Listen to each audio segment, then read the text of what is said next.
अस्सलाम वालेकुम नाज़रीन, प्रोग्राम में खुशामदीद। मेरा नाम है आयशा यूसुफ। नाज़रीन, मुल्की सियासत पर हमें बात करनी है। डेफिनेटली तहरीके अदम एतमाद इस वक्त वो एक गर्म टॉपिक बना हुआ है जिस पर हर कोई बात कर रहा है। हर कोई ये जानना चाहता है कि किसका पलड़ा भारी है, अपोजिशन का या फिर हुकूमत का, इस तहरीके अदमाद को कामयाब या नाकाम करने की। लेकिन उससे पहले आज दो बड़ी अहम डेवलपमेंट्स अब से कुछ देर पहले हुई, और ये कि DGISPR की जानिब से प्रेस कॉन्फ्रेंस की गई और उन्होंने बताया कि कल यानी कि 9 मार्च को शाम 6 बजे के करीब एक फ्लाइंग ऑब्जेक्ट, एक सस्पिशियस फ्लाइंग ऑब्जेक्ट भारत की हदूद से पाकिस्तान की फ़ज़ाई हदूद में दाखिल हुआ और मियाँ चुन्नू के करीब वो गिर कर तबाह हुआ। उन्होंने बड़ी डिटेल से इसके बारे में बताया कि ये एक सुपरसोनिक मिसाइल था, अनाम था, इसमें कोई हथियार मौजूद नहीं था, लेकिन ये भारत की हदूद से आया है। इसके बारे में हम तहकीकात कर रहे हैं, इसको मॉनिटर कर रहे हैं कि ये इसके पीछे क्या मकसद हो सकता है। लेकिन ये भारत के ऊपर है कि इसको एक्सप्लेन करे कि बेसिकली इसका क्या मकसद था, और इस सिलसिले में भारत से उन्होंने कहा कि रब्ता भी किया जाएगा। सवालात जब उनसे हुए तो उनसे मुल्क की सियासत के बारे में भी सवाल किया गया, पूछा गया कि मुल्क के इदारों का नाम लिया जाता है बार बार सियासत में, तो उन्होंने कहा कि पहली बात तो ये कि मैं इस बारे में ज़्यादा बात नहीं करना चाहता, लेकिन मैंने अपनी पिछली प्रेस कॉन्फ्रेंस में भी कहा था कि फ़ौज को सियासत से दूर रखा जाए और किसी भी किस्म की क़यास आराई से गुरेज किया जाए। एक मरतबा फिर से उन्होंने वाज़ेह कर दिया कि फ़ौज का सियासत से कोई ताल्लुक़ नहीं है। इसके ऊपर हम बात करेंगे। दूसरा, पार्लियामेंट लॉजेस में आज जो कुछ होता रहा, JUIFA की ज़ेली तंजीम है अंसारुल इस्लाम, उसके कुछ कारकुनान पार्लियामेंट लॉजेस के अंदर घुस गए और मकसद उनका ये था कि उन्होंने जो MNAs हैं, अपोजिशन के MNAs, उनकी हिफाजत करनी थी, उनको सिक्योरिटी फराहम करनी थी।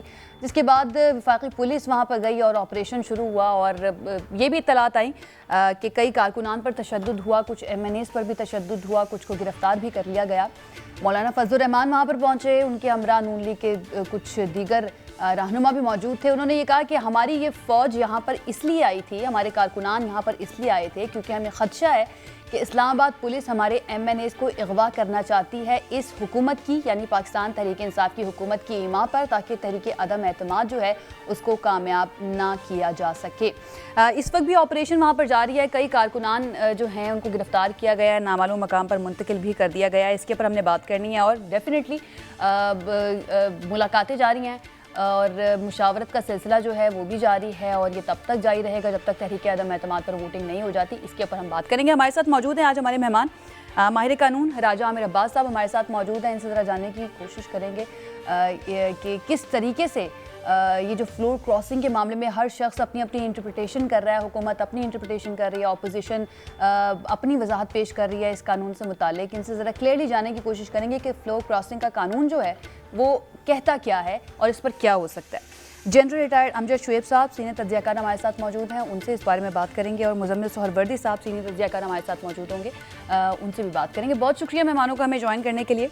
जनरल साहब, पहला सवाल मेरा आपसे, सर ये जो आज बड़ी अहम डेवलपमेंट DGISPR की प्रेस कॉन्फ्रेंस, सर क्या समझते हैं ये कुछ सोची समझी साजिश हो सकती है, कोई गलती हो सकती है या कोई डिस्ट्रैक्टिंग अमल हो सकता है भारत का किसी बड़ी कार्रवाई से निपटने के लिए? बिस्मिल्लाहिर्रहमानिर्रहीम। देखिए, बताया तो ये लगता है कि उन्होंने मिसाइल टेस्ट करने के लिए फायर किया, लेकिन उनके कंट्रोल से वो निकल गया और एक गलत डायरेक्शन में चला गया, क्योंकि मिसाइल आर्म था इसके सामने, इसका प्रोजेक्टाइल नहीं इसके साथ था। लिहाजा ये गिर के वैसे किसी जगह पे किसी को जख्मी करता या मार देता वो तो बात है, लेकिन तबाही नहीं मचा सकता था क्योंकि इसमें वो एक्सप्लोसिव वाला पोर्शन नहीं था। दूसरी बात ये है कि ये जिस तरह आके जिस एरिया में गिरा है वो किसी भी सूरत कोई ऐसा अहम एरिया नहीं है जिससे ये समझा जाए कि ये किसी खास जगह का निशाना किया गया था।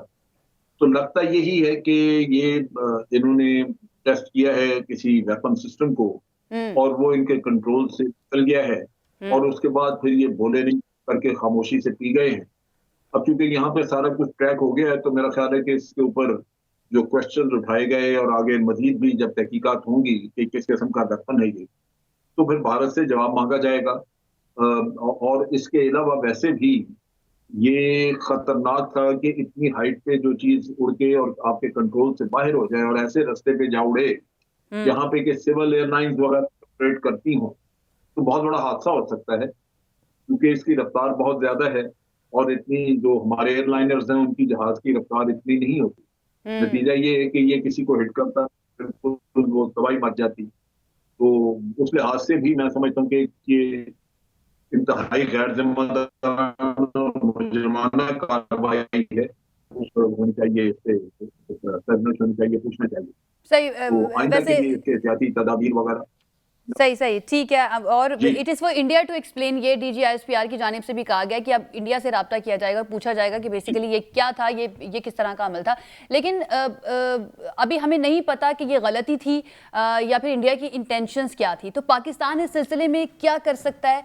इंटरनेशनल लॉज जो हैं वो इसके बारे में क्या हैं? अगर इस तरह से एयर स्पेस की खिलाफ वर्जी की जाती है तो फिर जिस मुल्क की एयर स्पेस की खिलाफ वर्जी की गई है वो क्या कर सकता है? देखिए, पहले तो इंटेंशन वाज़ेह हो जाएं। अगर इसमें ये पता लग जाए कि इंडिया ने हमारे रिएक्शंस टेस्ट करने की कोशिश की है, ठीक है, उसमें एक्सप्लोसिव नहीं था, लेकिन उसने उन्होंने चेक करना शुरू किया कि ये देखा जाए कि ये किस हद तक अलर्ट हैं, किस हद तक ये इसको ट्रैक कर सकते हैं, ऐसी चीज को जो कि आवाज से 3 गुना ज्यादा उड़ रही है।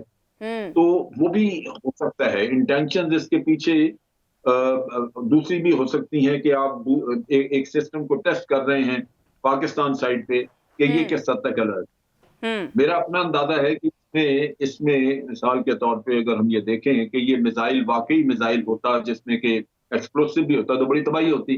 लिहाजा यहाँ पे आपका डिफेंस सिस्टम जो है वो एक्टिवेट होना चाहिए था ताकि इसको ये खुद ना गिरता बल्कि इसको जाता। सही। तो ये भी चीज हमें अब देखना चाहिए कि क्या हमारा एयर डिफेंस सिस्टम जो है वो अलर्ट था, नहीं था, अगर नहीं था तो उसको कैसे करना चाहिए। ये भारत को कोई ना कोई इस चीज में अंडरस्टैंडिंग मिली होगी हमारे इस एक्शन से कि हमने उसको गिराया नहीं और है। रिएक्शन टेस्ट करना अगर चाह भी रहा था भारत तो डेफिनेटली उसने देख भी लिया होगा कि इसका क्या रिएक्शन हो सकता है और पाकिस्तान या पाकिस्तान की फौज जो है वो इस मामले में कितनी ज़्यादा एक्टिव है। राजा अमीर अब्बास साहब, बड़ी अहम बात आज DGISPR की जानिब से की गई है और इस मौके पर इंतहाई अहम इसलिए है क्योंकि तहरीक अदम एतमाद का मामला है और बार बार कुछ इदारे जो हैं उनका नाम भी लिया जाता है। लेकिन आज उन्होंने वाज़ेह किया है कि फ़ौज का सियासत से कोई ताल्लुक़ नहीं है। इस अहम वक्त पर कितना अहम है, कितनी सिग्निफिकेंस है उनकी इस बात की? देखिए, अभी पहली बात जो उनसे थी, जो मिसाइल की बात थी, तो उसमें सिर्फ मैं एक बात करता चलूंगा कि आगे 23 मार्च की हमारी आ रहा है सेलिब्रेशंस और इसमें तो बताया जा रहा है कि तमाम OIC के फॉरेन मिनिस्टर्स और दीगर यूरोपीय और दीगर ममालिक के इनवॉइस भी इसमें शरीक होंगे। तो ऐसी सूरत में अगर इस किस्म का कोई मिसाइल आता है इंडिया से और वो डिटेक्ट नहीं होता, हमारा एयर डिफेंस सिस्टम उसको डिटेक्ट नहीं कर सका और उसे गिरा नहीं सका, तो ये बड़ी एक इम्पोर्टेंट और एक इनको इस पे सोचना चाहिए कि अगले 2 हफ्तों के बाद ये हमारी सेरेमनी है 23 मार्च की। तो it's a very very very alarming situation कि ऐसी सिचुएशन में अगर कोई चीज आ जाए और यहाँ पे पूरे मुल्क के डिग्निटरीज OIC के डिग्निटरीज हों तो इस सिचुएशन को किस हद तक सीरियस लिया जाएगा। अब नंबर दूसरी बात जो उन्होंने की कि ऑब्वियसली जो हमारी नेशनल पॉलिटिक्स है उससे उन्होंने पहले भी क्लियर किया, अब भी क्लियर कर रहे हैं कि जी किसी किस्म का जो पार्लियामेंट के अंदर के अफेयर्स हैं उससे फौज का कोई ताल्लुक नहीं।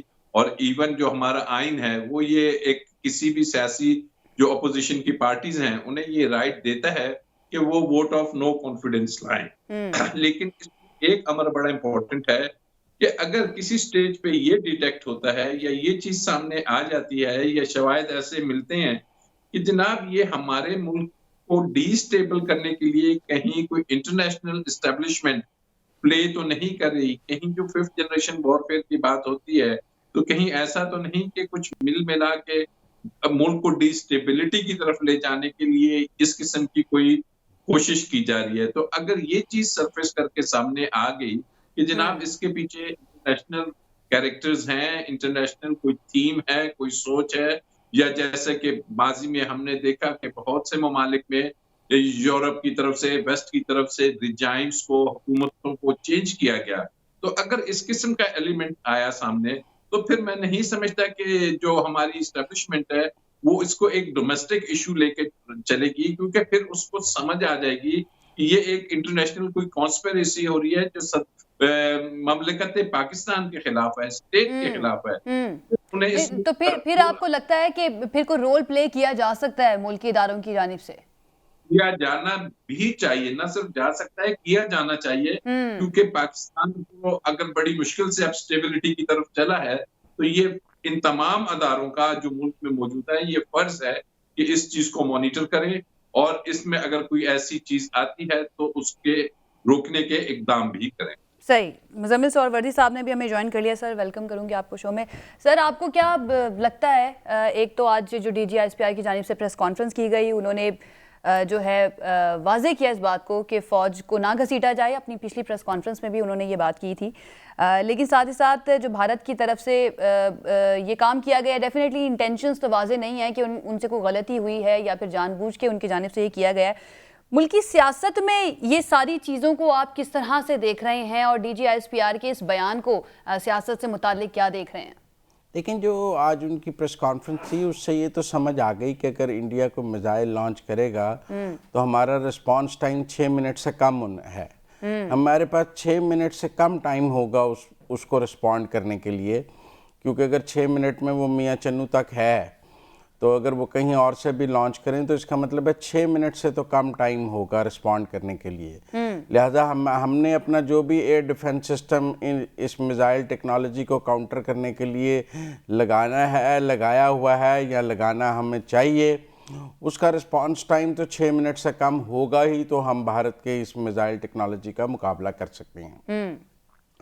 तो ये तो बहुत अलार्मिंग है और इस पे मेरा ख्याल है पाकिस्तान के साइंटिस्ट और पाकिस्तान के जो हमने चूँकि दुनिया के बेहतरीन मिसाइल बनाए हैं, हमने एटॉमिक टेक्नोलॉजी दुनिया में बनाया है, अपना इंडिजिनस एटम बम बनाया है और हमने JF-17 बनाया है, तो मुझे उम्मीद है कि इस मामले में भी हमारे जो वॉरहेड साइंटिस्ट हैं वो इसको ज़रूर आज देख रहे होंगे और इसका ज़रूर वो एक निज़ाम ऐसा बनाएंगे जो पाकिस्तान की फ़ज़ाओं को और पाकिस्तान को सेफ कर सके। बहरहाल अलार्मिंग है, इसने थ्रेट अलार्म किया है पाकिस्तान को और मैं इसको एक किस्म का उनकी तरफ से एक सिग्नल ऑफ वॉर कहता हूँ। अगर एक्ट ऑफ वॉर नहीं कहता तो सिग्नल ऑफ वॉर ज़रूर कहता हूँ कि उन्होंने मुस्तकबिल का एक नक्शा हमें दिखाया है कि हम ऐसे भी कर सकते हैं।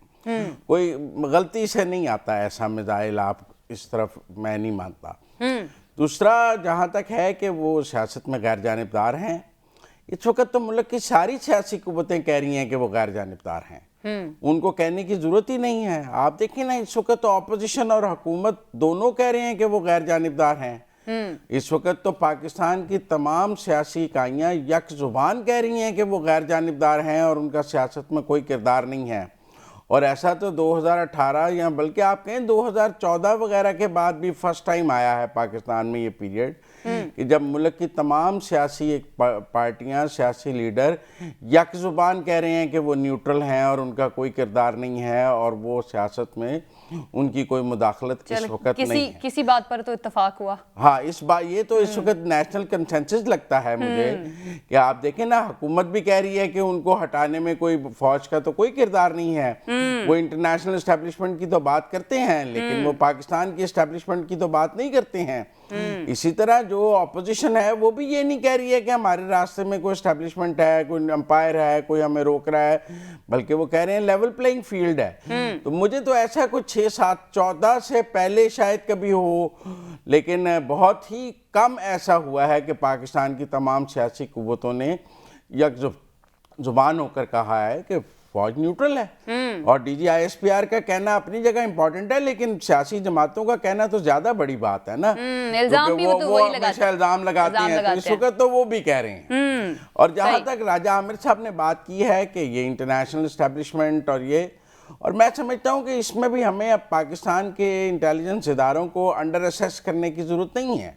अगर हम कलभूषण को पकड़ सकते हैं, अगर हम दहशतगर्दी के सारे नेटवर्क पकड़ सकते हैं, अगर पाकिस्तान में इंटरनेशनल एस्टेब्लिशमेंट का कोई प्लान है तो पाकिस्तान की इंटेलिजेंस एजेंसीज को ज़रूर उसका पता होगा और उनके पास उसके सबूत होंगे।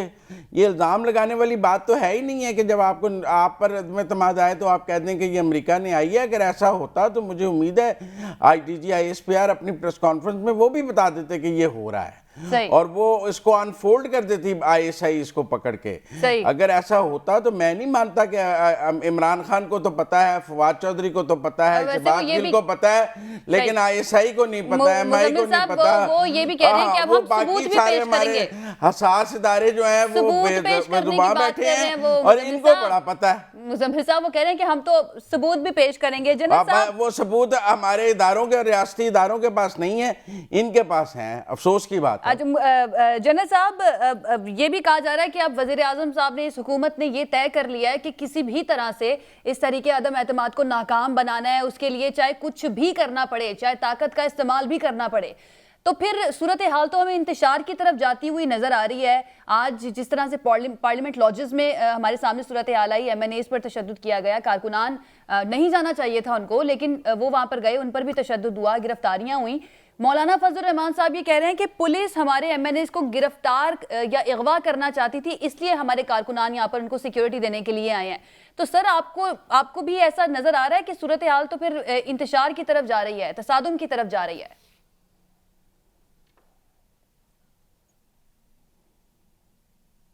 देखिए, जो अफसोसनाक था, बहुत अफसोसनाक। पार्लियामेंट लॉजेस में ये मसला नहीं उठना चाहिए था। और जो ये अंसारुल इस्लाम वाले जो लोग, ये जो भी ये इन्होंने रज़ाकार रखे हुए हैं, इनका भी कोई काम नहीं था कि वो अंदर जाए पार्लियामेंट लॉजेस के अंदर। बाहर खैर एक इज्तिमा, एक जत्था में अब तो हुकूमत का एक्शन देखूं तो कह सकते थे कि ये दुरुस्त नहीं है, इन लोगों को भेजें यहाँ से, बजाय इसके कि उनको वहां पे ताकत का इस्तेमाल होता। और मौलाना को भी सोचना चाहिए था कि अगर कोई इस तरह का खतरा है तो ये लोग आपस में मिल के रह सकते हैं, बजाय इसके कि ऐसी फोर्स को लाके वहां रखें जो फसाद का बायस बने। तो दोनों तरफ से मैं समझता हूँ कि ये मामले को गलत तरीके से सही। अच्छा जनरल साहब, थोड़ी सी डिस्टॉर्शन आ रही है आपकी लाइन के अंदर, कोशिश करते हैं दोबारा से लाएं आपकी लाइन। हमारे नुमाइंदे औरंगजेब काकड़ ने हमें ज्वाइन किया है, रिपोर्ट कर रहे हैं पार्लियामेंट लॉजेस से। सही सूरत हाल को उन्होंने कवर किया है, इस वक्त वहां पर क्या चल रहा है जरा उनसे जानते हैं। औरंगजेब जी बताइएगा, आप इस सारे इशू को, इस ऑपरेशन को कवर कर रहे हैं, हुआ क्या है ये पार्लियामेंट लॉजेस में? ये इतनी बड़ी तादाद में यहाँ पर कैसे पहुंच गए ये JUIFA के कारकुनान?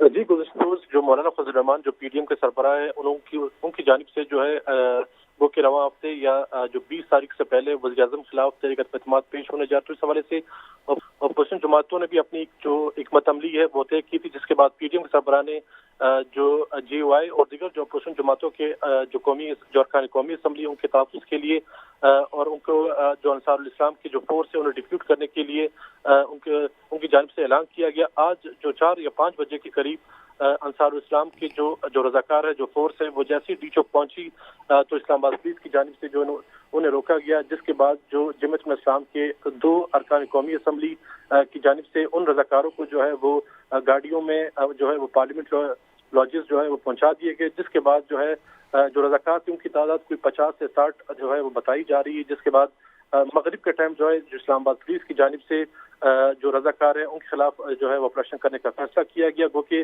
कुछ रज़ाकार जो जमात इस्लाम के जो रुकन कौमी असम्बली है सलाउद्दीन अयूबी के जो है वो लॉज में ठहरे हुए थे, जिसके बाद जो है वो पुलिस और जमात इस्लाम के अरकान कौमी असम्बली के दरमियान कई बार जो है वो मुज़ाकरात हुए, जबकि मुज़ाकरात में जो SSP ऑपरेशन, DIG और वज़ीर मुमलिकत अली मोहम्मद खान भी शामिल थे।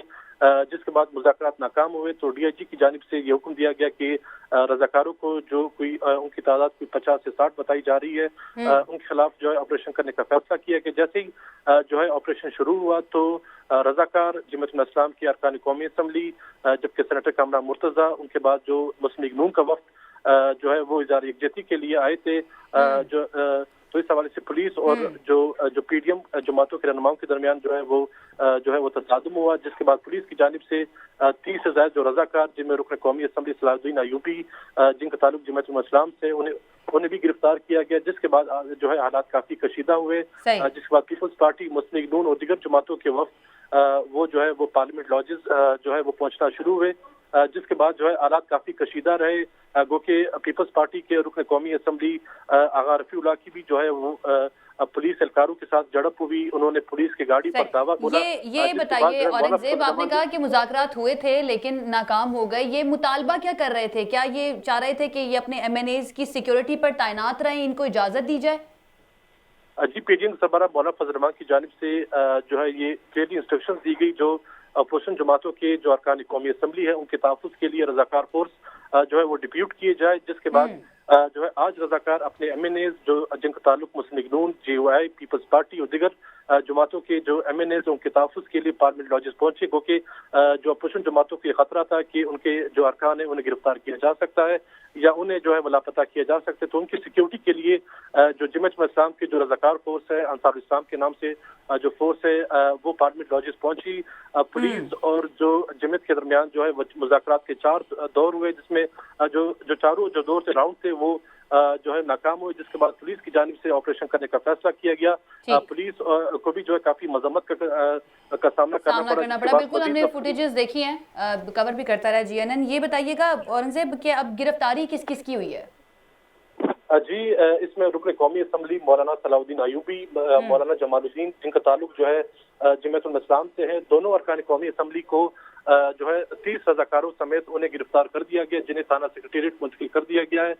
इस वक्त भी मौलाना फजल रहमान इस वक्त जो PDM की जो सरबराही इजलास है वहाँ पे मौजूद है, जिसमें जो तमाम तर जो PDM की जो एक मतमली है वो भी तय की जा रही है। इसके साथ साथ जो थाना सेक्रेटेरिएट में जो जमात इस्लाम के दो रुकन कौमी असम्बली समेत जो 30 जो रजाकार फोर्स है अंसार इस्लाम के नाम से वो अब गिरफ्तार है। इस वक्त पार्लियामेंट लॉजेस में पाकिस्तान डेमोक्रेटिक मूवमेंट के सरबराह मौलाना फजल रहमान समेत जो दीगर अपोजिशन जमातों के सरबराह हैं वो भी इस वक्त जो है वहाँ पे मौजूद मुशावरत कर रहे हैं। ठीक है, बहुत शुक्रिया औरंगजेब काकड़, माय नुमाइंदे हमारे साथ मौजूद। पार्लियामेंट लॉजेस में आज क्या हुआ उसके बारे में बता रहे थे। जनरल साहब ने हमें ज्वाइन कर लिया एक मरतबा फिर से।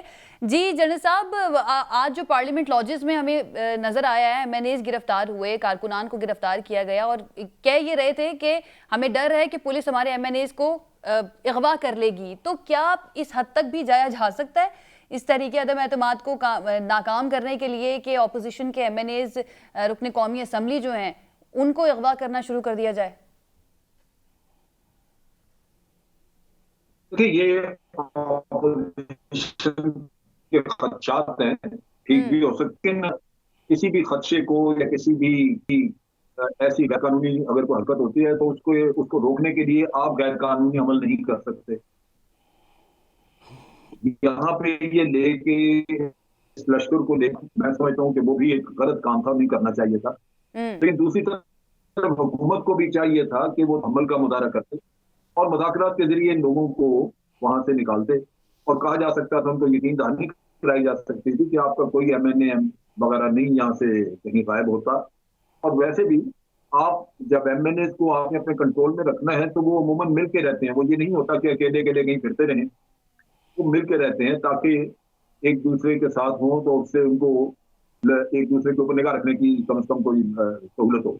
लेकिन यहाँ पे दोनों तरफ से मैं समझता हूँ कि गलत कदम उठाया गया। मौलाना को ये फोर्स नहीं लानी चाहिए थी। मौलाना पहले भी जलसों में और मुख्तलिफ जगहों पे लाते रहे हैं, लेकिन चूंकि उनका कोई एग्रेसिव एक्शन नहीं होता था तो इस वजह से वो उसको बर्दाश्त किया गया। लेकिन खतरा हमेशा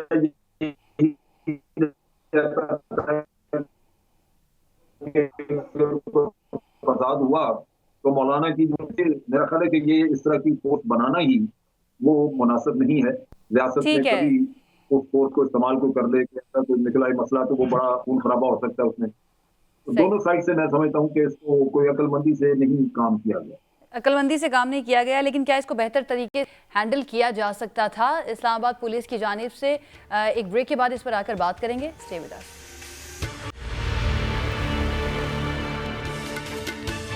जी नाज़रीन, ब्रेक के बाद खुशामदीद। वज़ीर दाखिला शेख रशीद प्रेस कॉन्फ्रेंस कर रहे थे, उन्होंने अपडेट किया इस वक्त जो पार्लियामेंट लॉजेस में हुआ।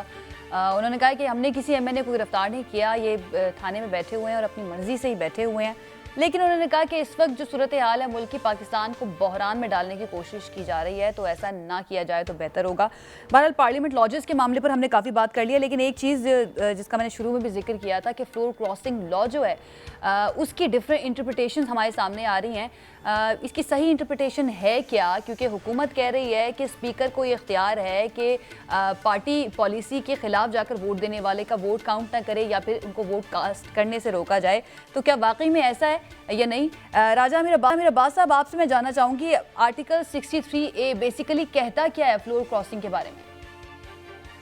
देखिए, इसको जरा समझना बहुत जरूरी है, और आपके चैनल के तवज्जुह से मैं बताऊं कि 18th अमेंडमेंट में ये इंसर्शन लाई गई कि जनाब ये जो फ्लोर क्रॉसिंग, एक फ्लोर क्रॉसिंग को रोकना है इस मुल्क में। इससे पहले हमने छांगा मांगा और तीसरा देखा कि किस तरीके से कि जब एक पार्टी एक ऐलान कर देती है इन 3 कंडीशंस, वो है प्राइम मिनिस्टर का इलेक्शन हो, या उनके खिलाफ वोट ऑफ कॉन्फिडेंस या नो कॉन्फिडेंस हो, उसके अलावा अगर सीएम का हो, मनी बिल हो, या कॉन्स्टिट्यूशनल अमेंडमेंट हो। तो इसमें हमारे आइन ने एक शिक आई कि जनाब किसी भी तरीके से फ्लोर क्रॉसिंग को रोकना है। अब फ्लोर क्रॉसिंग को रोकने के लिए 63A में उन्होंने कहा कि जी जो शख्स भी फ्लोर क्रॉस करेगा, डिफेक्शन करेगा, पार्टी पॉलिसी के खिलाफ जाएगा, तो उसकी रुकनीयत मुअत्तल हो जाएगी। लेकिन उसमें एक चीज जो जरूरी है कि आप क्या उसकी रुकनीयत मुअत्तल होने से वो जो फ्लोर क्रॉसिंग का कॉन्सेप्ट है या वो जो पैसे लेके वोट देने का कॉन्सेप्ट है वो खत्म हो गया? नहीं। तो उसको रोकने के लिए ये है कि ये 2 स्टेप्स में है। एक तो अगर पार्टी पॉलिसी आ जाती है कि जनाब पीटीआई का कोई शख्स हाउस में देखा जाता है कि वो ऑपोजिशन के बेंचेस में जाके बैठ रहा है, तो उसको पहली बात तो ये होगी कि उसका वोट जो सा है वो इनवैलिड करार दिया जा सकता है स्पीकर साहब की जानिब से, क्योंकि ये पार्टी पॉलिसी के खिलाफ है। और नंबर 2 जो उसको सजा दी जाएगी वो ये है कि उसकी रुकनीयत, अब उसकी रुकनीयत खत्म होने के लिए एक तरीकेकार है कि पहले डिक्लेरेशन देगा पार्टी हेड, फिर उसको कंफर्म किया जाएगा, फिर वो इलेक्शन कमीशन जाएगी, 30 डेज का है। तो अगर खाली उसकी रुकनीयत खत्म करना मकसद होता तो फिर फ्लोर क्रॉसिंग तो अपनी जगह मौजूद रही। तो मैं समझता हूँ फ्लोर क्रॉसिंग को रोकने के लिए जो आइन में अमेंडमेंट की गई है उसमें ये बिल्कुल स्पीकर का इख्तियार है कि वो अगर किसी वोट को जो कि अपनी पार्टी के खिलाफ जा रहा है उसे वो वैलिड वोट ना तस्वर करे। राजा मीर अब्बास साहब, वोट कास्ट करने से क्या रोका जा सकता है? हुकूमत कह रही है, फवाद चौधरी साहब कह रहे हैं कि वोट कास्ट करने से भी रोका जा सकता है अगर कोई पार्टी पॉलिसी के खिलाफ करे तो, जबकि एतजाज एहसन साहब वो कह रहे हैं कि इसकी गलत तशरीह की जा रही है, ऐसा नहीं किया जा सकता, किसी को उसके हक से महरूम नहीं किया जा सकता वोट डालने के हक से। देखिए, वोट कास्ट करना या पार्लियामेंट में जाना बेशक आप नहीं रोक सकते, लेकिन ये वोट कोई स्टैम्प होके वोट कास्ट नहीं हो रहा। ये वोट कास्ट हो रहा है शो ऑफ हैंड का, कि एक तरफ ट्रेजरी एक तरफ ऑपोजिशन। और उस सिचुएशन में अगर ट्रेजरी के जो है हुकूमती अरकान अगर उस तरफ जाके खड़े हो जाते हैं तो उनको ये नहीं कि आप पकड़ के बाहर फेंक देंगे, लेकिन जो काउंट होगी, जो गिनती होगी, उनमें उनका वोट शुमार नहीं होगा और ये स्पीकर का जो फैसला होगा हतमी होगा। ये अदालतों में चैलेंज भी नहीं होता, और इन केस अगर जाएगा ये अदालतों में चैलेंज होके तो फिर इसी कॉन्सेप्ट को देखा जाएगा कि क्या फ्लोर क्रॉसिंग करते वक्त जो लोग जाते हैं उनका वोट दूसरी पार्टी को दे दिया जाए। कतन ये लेजिस्लेशन का बिल्कुल इरादा नहीं है, विजडम नहीं है इस तरमीम के पीछे। और मेरे हिसाब से स्पीकर साहब बिल्कुल अगर इसकी गिनती नहीं करेंगे तो ये एक दुरुस्त इक़दाम। ठीक है मुजम्मिल साहब, एक चीज़ मैं ज़रा ये जानना चाह रही हूँ कि एक तरफ तो कहा जा रहा है ना कि फ्लोर क्रॉसिंग लॉ जो है उसको इम्प्लीमेंट किया जाएगा अगर हुकूमत के अपने लोग जो हैं वो जाकर ऑपोजिशन बेंचेस में बैठते हैं या उनके साथ मिलकर कुछ करते हैं तो। लेकिन दूसरी तरफ ये भी दावा करती है हुकूमत कि उनके अपने ऑपोजिशन के लोगों के साथ भी उनके राब्ते हैं और हम भी इनके लोग तोड़ेंगे, तो फिर क्या स्पीकर साहब उनके वोट्स भी नहीं गिरेंगे जो आके हुकूमत के साथ मिलकर वोट करेंगे? वैसे तो आज प्राइम मिनिस्टर ने नून लीग के 5 लोगों से मुलाकात की है। अगर वो फ्लोर क्रॉसिंग के कानून पर इतना ही अमल कराने में इंटरेस्टेड होते तो वो कहते मैं नून लीग के लोगों से मुलाकात नहीं करूंगा, ये फ्लोर क्रॉसिंग है, तो वो उसमें इंटरेस्टेड नहीं। दूसरा, मैं इस तशरीह को नहीं मानता। मेरा मतलब है अगर आइन की रूह ये होती कि वो वोट डाल ही ना सकें तो 63A में ये लिख दिया जाता कि उनका वोट काउंट नहीं होगा। बड़ा क्लियरली लिख दिया जाता है। अगर कानून बनाने वालों का मतमा नज़र ये होता कि उनका वोट काउंट नहीं किया जाएगा तो वो क्लियरली लिख देते कि वो वोट काउंट ही नहीं हो सकता है और इत्मीनान एतमाद हो ही नहीं सकती है, या इत्मीनान एतमाद के ऑप्शन को ही खत्म कर देते कि एक दफा जो जीत जाएगा वो 5 साल के लिए रहेगा, देयर बी नो कॉन्फिडेंस, वो आइन से इसको निकाल ही देते अगर इसका होता। अगर नो कॉन्फिडेंस को रखा है और ये रखा है कि कोई आदमी अगर अपनी डिस्क्वालिफिकेशन की कीमत पर वोट डालना चाहता है तो वो वोट डाल सकता है, उसकी एक कीमत है, वो कीमत अगर वो अदा करने को तैयार है तो वो वोट डाल सकता है। वोट डालने के बाद फैसला होगा। वोट डालने के बाद अगर वो डिस्क्वालीफाई होना चाहता है, वो रिजाइन देना चाहता है, वो दोबारा लोगों में जाना चाहता है, वो उसकी मर्जी है। लेकिन बात यह है कि आइन ने उसको वोट डालने से नहीं रोका। वोट डालने की एक सियासी कीमत रखी गई है, जो वो अदा करने के लिए तैयार हो तो वो जरूर दे सकता है कि मैं ये कीमत देने के लिए तैयार हूं, मेरे लिए ये कीमत मुझे कबूल है, आप मुझे, मैं वोट भी डालूंगा और डिस्क्वालीफाई भी होऊंगा और मुझे शोकाज दे दें। उसके बाद वो इमरान खान साहब से सवाल भी कर सकता है कि आपने पार्टी इलेक्शन नहीं कराए, अगर आप पार्टी इलेक्शन कराते तो मैं आपको शायद चेयरमैन का ही वोट ना देता और आप चेयरमैन ही ना रहते। जिस पार्टी के अपने अंदर जमहूरियत नहीं है वो कैसे डिफेक्शन लॉ रख सकती है? ये तो फिर इलेक्शन कमीशन में जाके देखा जाएगा ना कि पार्टी के अंदर कितनी जमहूरियत और आमरीत मौजूद है और वो मांग कितनी जमहूरियत रही है। ये तो फिर क्वेश्चन ऑफ लॉ है। लेकिन मैं समझता हूँ कि अगर 63A इतना क्लियरली उसमें स्टेप्स लिखे गए हैं कि शो दिया जाएगा, 30 दिन में जवाब दिया जाएगा, फिर रेफरेंस इलेक्शन कमीशन को भेजा जाएगा, फिर इलेक्शन कमीशन डिनोटिफाई करेगा। अगर उनका ये सारे प्रोसेस में इंटरेस्टेड ही ना होते तो वो सीधा लिखते कि वोट काउंट नहीं होगा। इतने प्रोसेस लिखने की जरूरत क्या थी आइन में? वो सीधा लिखते कि जी वोट काउंट नहीं होगा दूसरी तरफ, बात खत्म है। इसलिए मैं समझता हूं कि ये गलत इंटरप्रिटेशन की जा रही है अपनी इक़्तिदार की कुर्सी बचाने के लिए। ठीक है, ऐसे नहीं बचनी। वक्त मेरे पास कम है, मैं आखिरी कमेंट जनरल साहब का लेना चाहूंगी। जनरल साहब, आपको क्या लगता है, ये हमारे मेहमानों की बात भी आप सुन रहे हैं, ये अब जो सियासी लड़ाई है ये आईनी और कानूनी लड़ाई बनती जा रही है? देखिए, आईनी और कानूनी लड़ाई तो पहले दिन से थी, लेकिन ये जो नो कॉन्फिडेंस की अभी हम तशरीह वगैरह कर रहे हैं ना, मैंने कानून तो तफसीलन नहीं पढ़ा, लेकिन मेरा अपना जो नॉलेज है या मैं समझता हूँ वो ये है कि पार्टी किसी के खिलाफ एक्शन ले सकती है उसी वक्त जब उसने इर्तिकाब कर लिया हो किसी उस गलत काम का या जुर्म का जिसके लिए सजा है। इसका मतलब है कि उसने अगर वोट डाल लिया है तो तब ही पार्टी का, वरना तो वो ये शख्स कह सकता है कि मैंने तो वोट अपनी पार्टी को ही देना था, ये तो मेरे ऊपर गलत ऐसे इल्जाम लगाया गया। जुर्म से पहले उसकी सजा नहीं सुनाई जा सकती। हाँ, जो जुर्म हुआ नहीं अभी जी, उसकी मेरा ख्याल है सजा नहीं हो सकती, वो जुर्म के इर्तिकाब के बाद ही हो सकती है। लिहाजा वोट तो मेरा ख्याल है कास्ट हो जाएगा और उसके बाद फिर पार्टी एक्शन लेती रहे उसके खिलाफ। ठीक है, बहुत शुक्रिया जी हमारे मेहमानों का हमें ज्वाइन करने के लिए। आज वक्त कम था क्योंकि शेख रशीद साहब की प्रेस कॉन्फ्रेंस आ गई थी पार्लियामेंट लॉजिस की सूरत हाल से मुतालिक। ये था हमारा प्रोग्राम। अगले हफ्ते एक मरतबा फिर से हाजिर होंगे। अपना ख्याल रखिए, इजाज़त दीजिए, अल्लाह हाफ़िज़।